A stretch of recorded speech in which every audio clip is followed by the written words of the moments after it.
Dadi wong alim. Anggap ae Lailatul Qadar ora usah darani ganjil, sing darani ganjil ya sapa. Aneh-aneh. Lailatul Qadar ya mulai tanggal 1 Ramadan. Malah ulama darani mulai ruwah iso wis ke ruwah wingi.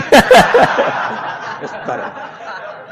Kula sering tok Lailatul Qadar ya kadang mulut, kadang Dzulhijjah. Kula kan jenisnya on time. Kaya wong melarat, dene dhuwit pendak entuk THR. Nah wong marang pangeran ya sawal selo besar ya entuk napa? Lailatul Qadar. Mergo Lailatul Qadar iku malam diturunane Quran. Quran itu turun Ramadan tok apa tau Sawal ya? Sawal ya tau, Dzulhijjah tau. Dzulhijjah tau. Bolak-balik al-yauma akmaltu lakum turun apa? Bulan apa? Dzulhijjah. Kowe mari amatir, itu angel terang. Sing darane Lailatul Qadar iku malam diturunne Quran. Quran turune iku piro? Ya macam-macam, ra Ramadan nggih bolak. Lah tapi ana kelas-kelas premium, ana kelas umum, sing kelas umum ya pokoke Ramadan. Sing ganjil dipilih salah sitok. Dadi iku pembatasan apa?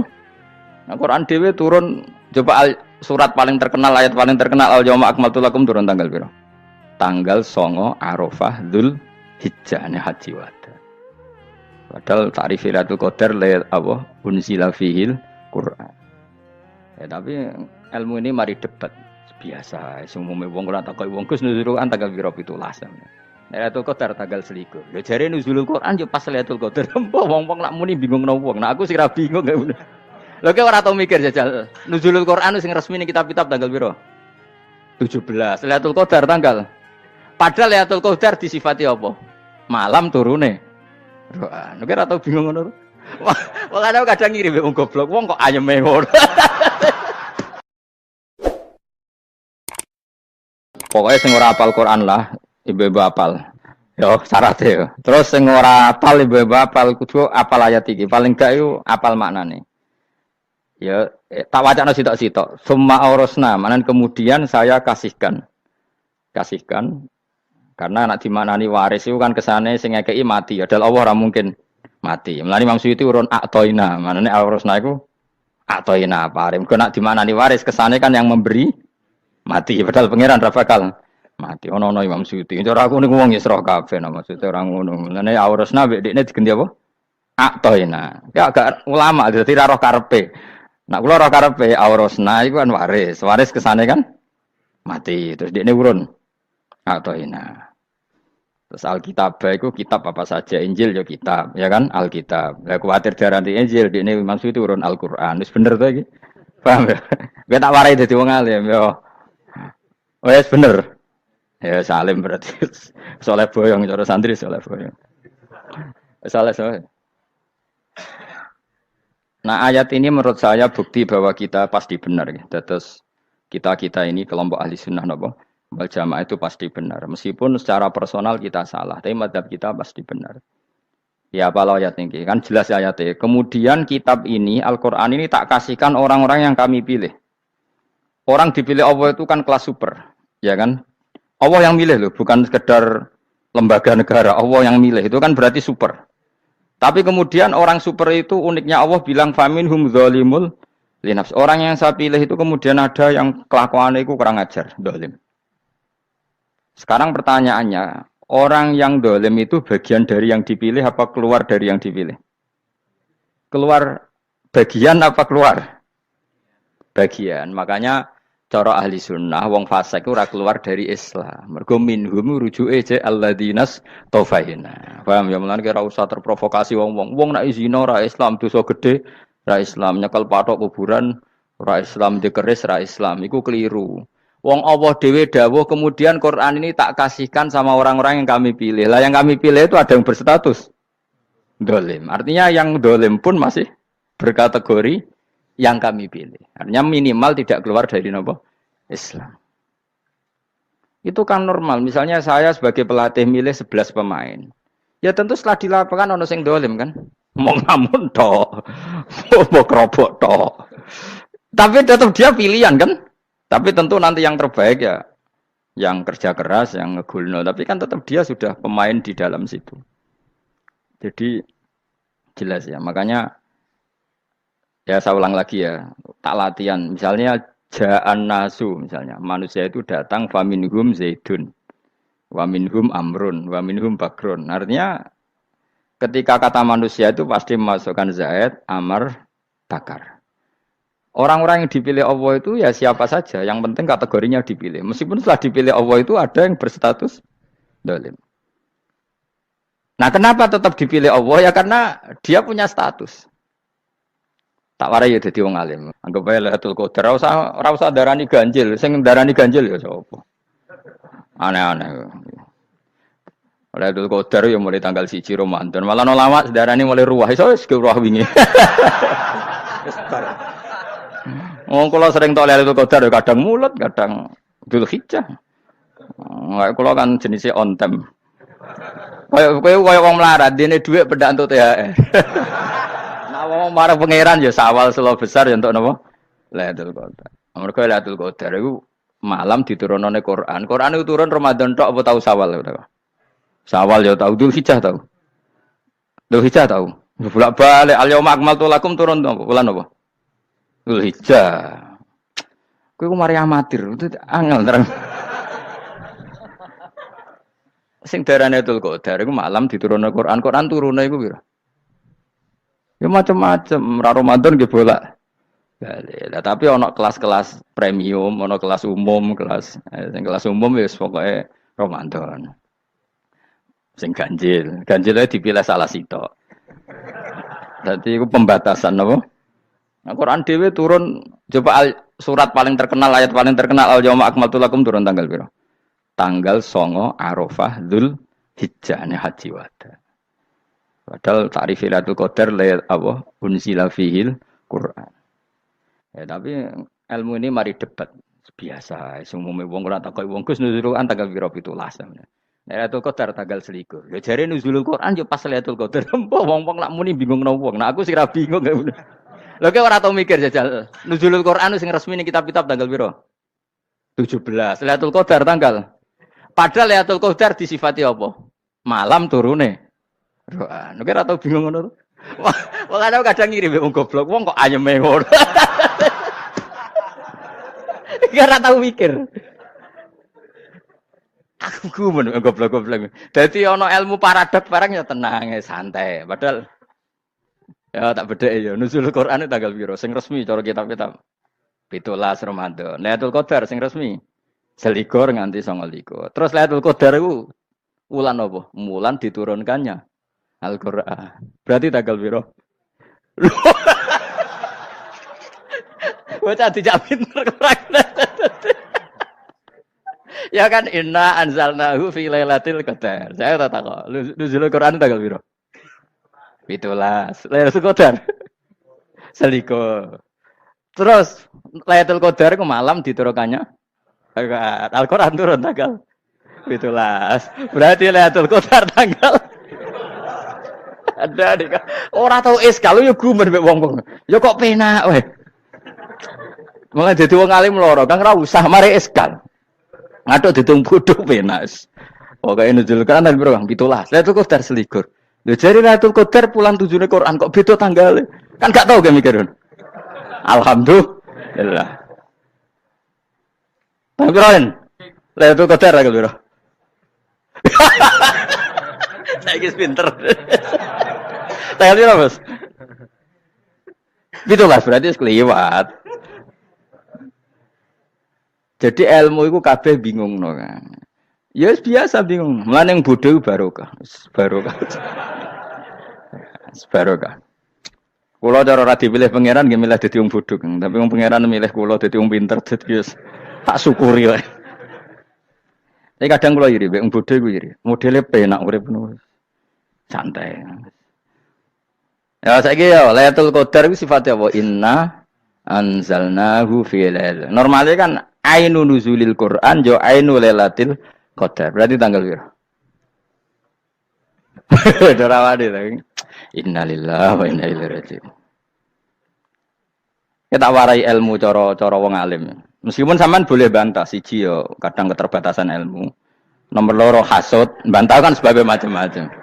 Hasud. Nomor telu bantah gue kegiatan. Kayak wong kuliah nak gak kritis kan darani ra pinter. Jadi cocoklah ya kudu bantah. Engko khas-khasan cerdas apa? Nomor 4, bantahan itu sifatnya wong wedok. Menang kalah protes. Berarti kowe ora lanang berarti wedok, tukang protes itu wedok.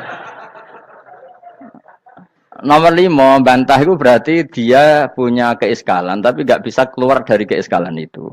Jadi problem Anda ditimpakan ke saya, itu ya ora sopan. Problem-problemnya dhewe kok ditimpakan ke saya. Begini terang no.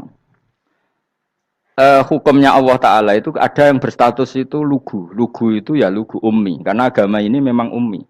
Ummi itu lugu. Sehingga agama ini tidak perlu diterangkan. Ketika Abu Hanifah, agama ini ketika datang, itu orang lugu. Lugu itu murni. Murni itu proporsional. Sehingga sifat ummi itu baik. Misalnya saya bilang gini, rumah awas kena keliru.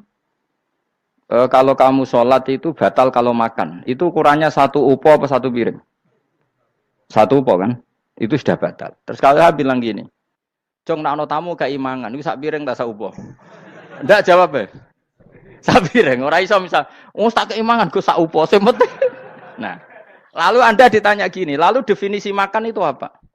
Memasukkan 1 piring ke mulut, apa 1 upo ke mulut? Dalam bab sholat, 1 upo ke mulut itu makan. Tapi dalam bab hormat tamu itu 1 piring. Setuju ya? Tak warai pinter kayak. Ayo tak warai ya. Wes setuju ya? Wes pinter. Lo jawab wes pinter. Urung. Lailatul Qadar ya kono. Misalnya Lailatul Qadar menjadi super karena ada sesuatu yang super turun, yaitu Lailatul Quran. Jadi menjadi super karena yang turun adalah sesuatu yang super, dan itu artinya tanggal. Loh, sama deh aku cek. Iku utek tanggal 21 kabeh sing ngaji ning kene. Oh jelas inna anzalnahu fi lailatul qadar. Hurujuke ning ndi? Quran kan? Wa ma adraka ma lailatul qadar. Lailatul qadri khairum min alfi syahr. Makanya Lailatul Qadar itu ya bisa saja tanggal 1 kemarin sudah kelewat. Mbok entah ini jebelis baris dada. Atau mungkin Sa'ban. Jadi perdebatan ulama tentang Lailatul Qadar. Malah ada wali yang bilang saya tiap hari mendapat Lailatul Qadar. Nah, itu malah ra kelas meneh, itu malah pusing, malah napa? Pusing. Udah enggak usah mikir itu. Jadi hukumnya Allah itu ada 2. Ada hukum itu lugu dan ini bagus. Makanya saya itu kenangan saya terbaik dalam membela Allah dan Rasul. Saya ulang lagi, kenangan saya terbaik dalam membela Allah dan Rasul itu masalah faraid. Dulu mungkin banyak yang ingat lah ketika tahun berapa lupa saya. Tapi ada seorang menteri dan pakar Islam menggulirkan isu hak waris itu sama. Lelaki dan perempuan sama. Alasannya karena perempuan sekarang kerja. Jadi gara-gara kesamaan gender kemudian mereka ingin bagi waris itu apa? Sama lidzakari bisul hadil. Unsain itu ditentang. Gerakan itu pernah menguat, termasuk yang bisa dengan tanda kutip bisa menghentikan gerakan itu termasuk itu saya. Yang punya pikiran gitu tak parani, tak tantang begini. Saya bilang gini, Anda ngomong ini itu karena pinter apa karena tren? Tak tanya, ya karena pinter. Saya ini kan orangnya keren, punya kepangkatan jos lah. Ya kepangkatan jos, kepangkatan dunia, mesti cara pangeran bojos ora ya ora. Cara ukuran dunia itu jos lah. Tak tanya, saya itu Pak, termasuk yang setuju gerakan kesamaan gender. Dulu kan lelaki perempuan itu beda sekali karena lelaki kerja perempuan tidak. Sekarang sama-sama kerja maka warisnya harus sama.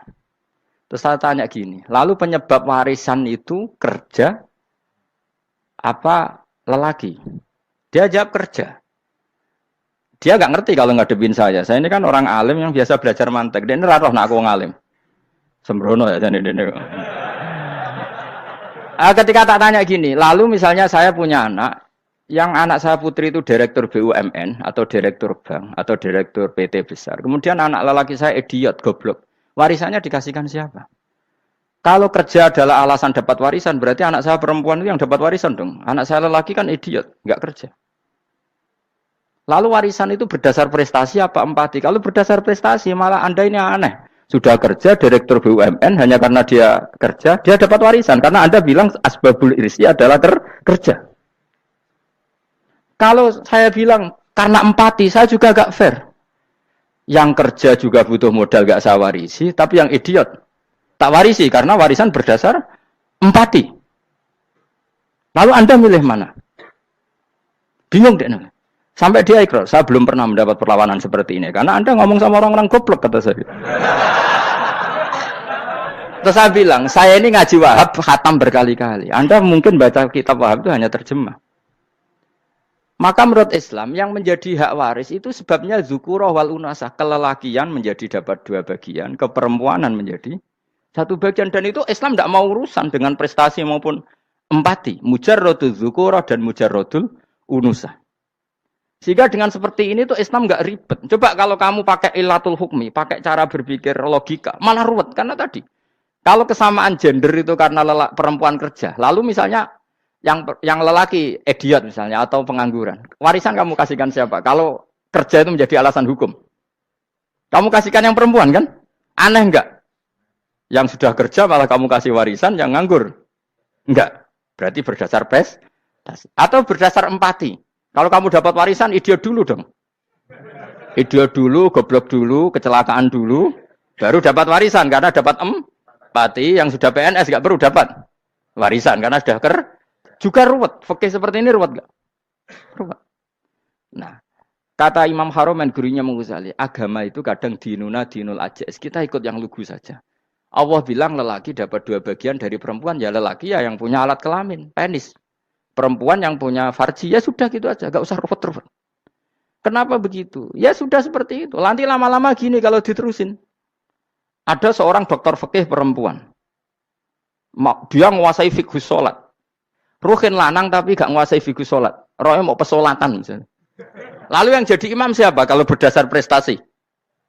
Perempuan dong, karena dia doktoral fikih sholat. Dia menguasai aneh-anehnya sholat. Goro ibu masaili sholat dia menguasai. Sementara Rukin takut sholat itu apa Rukin? Pokoknya ini gugus ngadeg terus lugu. Terus ngadeg malih. Apa? Ada mulan. Nak salam ngalerian. Dia tahunya hanya itu dok. Lalu kalau nuruti imam sholat adalah yang terpandai dalam fikih sholat. Tentu yang imami perempuan. Tapi agama ini tidak seperti itu. Pokoknya wong lanang imami. Wong beda. Jadi makanya kata Imam Haromen dinuna dinul ajais. Sampai Said Muhammad itu sering ngutip beliau gini kan, Allahumma imanan ka imanil ajais, ya Allah. Semoga iman saya menerima konsep engkau itu ka imanil ajais. Imannya wong wedok-wedok sing lugu. Ajus itu perempuan lugu yang sudah sepuh. Jadi misalnya ngukur anak seneng ya anak kono gedang goreng, ngekei duwe, ya lugu saja. Itu bagus. Daripada kamu pakai argumentasi, karena argumentasi ini sebetulnya kelihatan cerdas, tapi ada kebodohan masif. Karena tadi, kalau hak waris kita otak-atik dengan prestasi, maka yang pro empati akan protes. Paham ya? Masa yang sudah kerja dikasih banyak, yang idiot enggak? Tapi kalau berdasar empati juga aneh. Masa dapat warisan harus goblok dulu, harus kecelakaan dulu. Maka Rasulullah pernah ngendikan ketika ditanya, lalu warisan untuk siapa ya Rasulullah? Nabi jawabnya lucu. Fali aula rojulin dakarin. Jadi Nabi sempat ngendikan kata rojul. Kemudian direvisi dakarin. Fali aula rojulin dakarin. Semua ulama ngendikan dakarin di sini adalah badal. Nabi ngendikan rojulin, kemudian Nabi ingat kalau rojul itu identik dengan lelaki dewasa, apa? Kemudian Nabi mengulang lagi zakarin, tidak harus dewasa, yang penting lelaki. Jadi meskipun baru lahir, kalau dalam keadaan baru lahir namanya apa? Kan zakarin kan, belum bisa dikatakan rojul. Paham ya? Nabi ngulang 2 kali, fali aula rojulin zakarin. Ini penting saya utarakan supaya clear. Jadi agama itu gak usah diotak-atik. Ya itu tadi, misalnya imam sholat itu lelaki. Ya sudah lelaki. Lelaki itu apa? Yang punya alat kelamin lelaki. Jangan dibalik ini. Yang dikatakan lelaki itu orang kuat. Sehingga meskipun perempuan kalau kuat, misalnya perempuan anggota poluan, lelakinya cemen, idiot, maka imamnya perempuan gitu. Karena makna lelaki adalah kuat. Ini keruwetan. Jadi agama itu tidak seperti itu. Nah sekarang kembali ke pilihan. Yang dikatakan pilihan itu orang hebat. Apa yang dipilih, apa berdasar definisi, apa berdasar kehendak yang milih. Loh kok mulai do pinter, tumben do pinter. Alam raya ini milik Allah. Dan semua di alam raya ini milik Allah. Maka dipilih tidak dipilih itu terserah yang punya, apa terserah kita. Apa terserah kriteria, apa terserah definisi. Dalam konteks kita sebagai objek diambil, tentu terserah yang punya. Kemudian Allah bilang, orang-orang itu saya pilih. Nah, kalau milihnya Allah berdasar kepunyaan, tentu Allah boleh dong memilih orang yang sebetulnya berstatus dolim. Ya tapi ya tetap dia dolim, tapi ya tetap dipilih. Kenapa ya? Karena Allah yang punya. Saya misalnya orang kaya, boleh nggak punya HP buruk? Boleh kan? Terserah saya. Saya orang kaya, beli HP mahal, medium, dan paling buruk. Boleh enggak? Boleh, saya yang punya. Nggak boleh, Gus, dengan orang kaya harus beli HP yang mahal. Yang bilang harus siapa? Nah, kegoblokan kita ini seperti ini. Nak wong sugih HP ini kudu larang. Nak wong alim kudu bojone ayu. Sing kudu darani kudu ayu ku sapa? Nak maji jalan yang dumbu swarga lho kudu iku sing swargane mbam tapi kudu. Nah, kita ini sering berpikir ngatur Tuhan. Nah, Indonesia negara yang mayoritas muslim terus Islam Indonesia kudu dadi sampling Islam seluruh apa? Dunia. Ya ora usah sombong ngono ya keben mayoritas juga wonge kakean ngono ae ora perlu GR jadi sampling percontohan Islam internasional ora perlu ngono. Lah misalnya terus dadi contoh misalnya nang Masjid Haram niru Jumatan ning Indonesia berangkat mbek do rokokan. Bariku tekike diusep-usep nang pojok pager. Lah misalnya wong Mekah terus do ngono kabeh karena mencontoh Islam Indonesia. Kacau gak?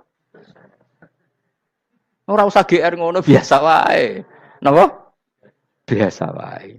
Terus misalnya mencontoh Islam Indonesia, Indonesia nak jaran Wali Songo terus tahlilan nunggu nganti setengah jam. Lah terus raudhah dikepung ngono rak macet Mekah Madinah. Mergo agar ziarah Nabi terus lungguh apa? Sak jam. Nak ning wali sak jam ning Nabi 2 jam lah kira-kira gitu. Ya malah nganyak Kanjeng Nabi to. Nabi sekaruan Afdhalul Khalqi mbok dongakno wa maghfir lahu warhamhu. Iku malaikat sak langit misah. Ya Nabi kok dongakno di sepuro. Kowe tapi ya butuh sepuro. Enggak boleh doakan Nabi gitu enggak boleh. Allahumma sholli ala sayyidina Muhammad wa ala alihi. Enggak boleh pakai ighfir lahu. Masalah kita tahlilan apa alam donga iku terus kamu gunakan. Ya misalnya terjadi percontohan Islam dunia terus Nabi kapundhut ditalkin, nek ditakoki waman rebuka piye. Terus Nabi warai waman nabiyuka. Mesti Nabi yo pro, lah aku Nabi coba takoki. Jadi kita ini sering kumo luhur karena kita mayoritas terus jadi percontohan ora usah ngono. Paham ya napa? Ndak usah ngono, mayoritas sae tapi ora usah GR jadi apa? Percontohan internasional. Mungkin kalau masalah Islam damai ya bagus. Tapi itu kan tidak hanya Indonesia. Di mana-mana yang Islam damai juga banyak. Dan yang tukaran juga banyak. Toh yang tukaran nggak pernah maklumatkan diri ini percontohan janda. Ya biasa saja. Saya ulang lagi ya. Maka menurut saya nggak akan benar pendapat Khawarij atau pendapat Islam yang keras bahwa orang dosa besar itu keluar dari Islam. Karena ketika Allah mengatakan, kemudian aku pilihkan kitab ini, tak kasihkan orang-orang yang saya pilih. Itu diantara yang pertama adalah, meskipun mereka sebagian tetap zalim. Artinya tetap zalim itu tidak menjadi dia keluar dari status Islam. Paham ya? Sekarang saya tanya, yang dikatakan warga Indonesia itu siapa? Ya siapapun yang bergeografis di Indonesia, lahir sebagai akte Indonesia, ya orang Indonesia. Kemudian ada yang penjahat, ada yang maling, kita penjara. Apa dia keluar dari kebangsaan Indonesia? Enggak kan? Sama ketika orang Islam menjadi zina dan fasik koruptor, keluar dari Islam enggak? Enggak. Karena Allah tetap bilang faminhum. Apa? Faminhum. Jelas ya? Wes kayak gak ngarah Khawarij. Napa?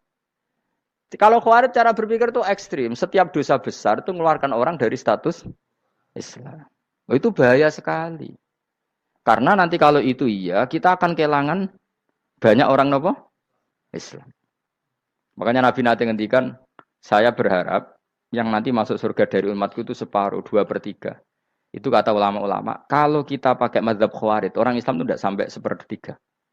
Karena banyak yang keluar dari Islam. Duwe keris gak Islam, duwe akeh ra Islam. Nglakoni jimat gak Islam, nyekel patok gak Islam, dosa gede gak Islam, korupsi gak Islam. Terlalu banyak yang kita usir dari Islam. Lalu kita ngusir atas nama apa? Coba.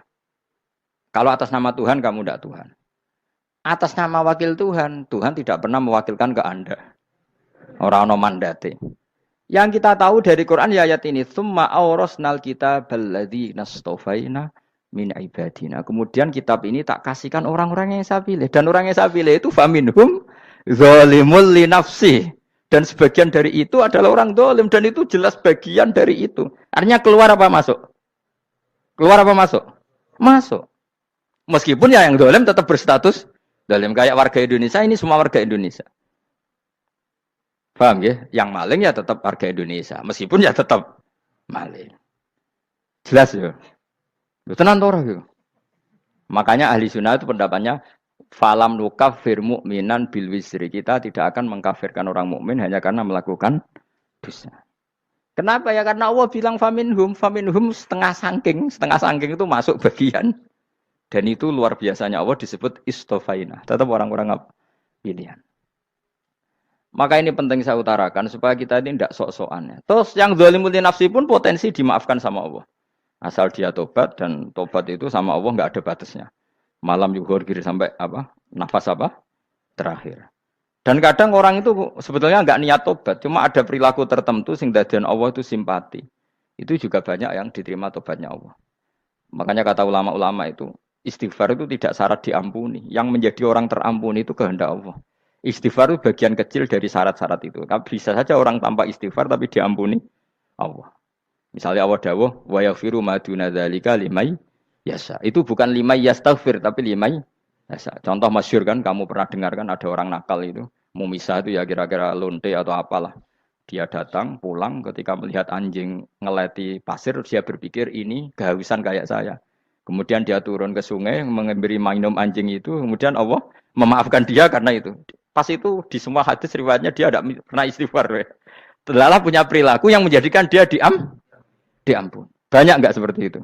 Banyak, makanya wa yaghfiru ma duna dzalika limayasa. Mayasa itu ya yang digedaki Allah.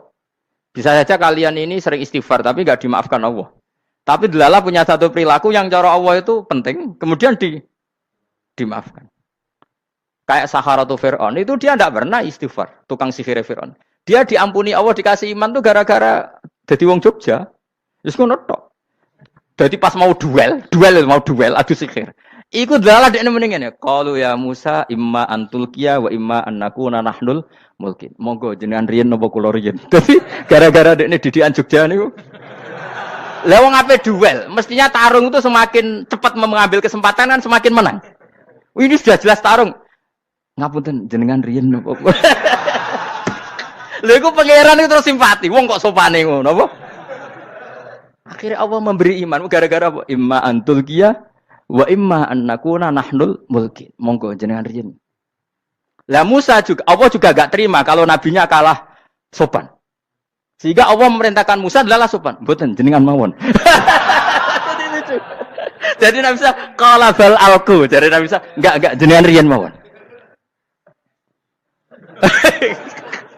Jadi coba, itu kan unik. Dia tidak ingin diampuni Allah, tapi adalah dia sebenarnya satu perilaku yang menjadikan Allah itu simpati, yaitu kesopanan dia dengan Nabi Musa. Imma antulqiya wa imma annakuna nahnul. Nabi Musa juga bilang, qala bal alqu moga jenengan riyen mawon. Akhirnya sakar, nggih nak ngoten. Makanya Firaun itu mangkelnya bukan main. Ketika pertunjukan itu akhirnya kan Saharatu Firaun kan kalah. Setelah kalah langsung iman. Maka kata Firaun, ini jelas Musa itu guru kamu. Cuma pura-pura saja kamu pro saya. Lah buktinya apa? Jare buktinya tadi monggo-monggonan gitu. Makanya Firaun bilang innahu lakabirukumul ladzi 'allamakumus sihr. Wah, iku mesti Musa iku gurumu. Padahal dia enggak kenal sama sekali. Cuma gara-gara monggo-monggonan tadi itu akhirnya terus pikirannya Firaun. Wah, mesti wis kenal suwi, mau gayane tok. Mergo gara-gara monggo-monggon, monggo jenengan riyen. Mboten, monggo jenengan. Jadi makanya sampean jangan putus asa. Makanya keliru sekali kalau kita bilang diampuni Allah nunggu istighfar. Enggak. Tentu istighfar penting, kita sepakat. Istighfar itu penting, kita sepakat. Tapi itu tidak satu cara-caranya Allah untuk orang bisa diampuni. Nabi misalnya ngendikan ana wa kafilul yatim kahateni fil jannah. Coba. Orang sering istighfar sama kafilul yatim, kira-kira surganya cepat mana? Cepat kafilul yatim meskipun enggak istighfar. Boleh istighfar terus tapi medit ra karuan. Tak jamin mlebu neraka. Alamatnya medit jelas ning neraka aku roh. Wis jelas. Al-bakhil itu qoribun minan nar, jelas alamatnya deket-deket situ lah. Paham ya?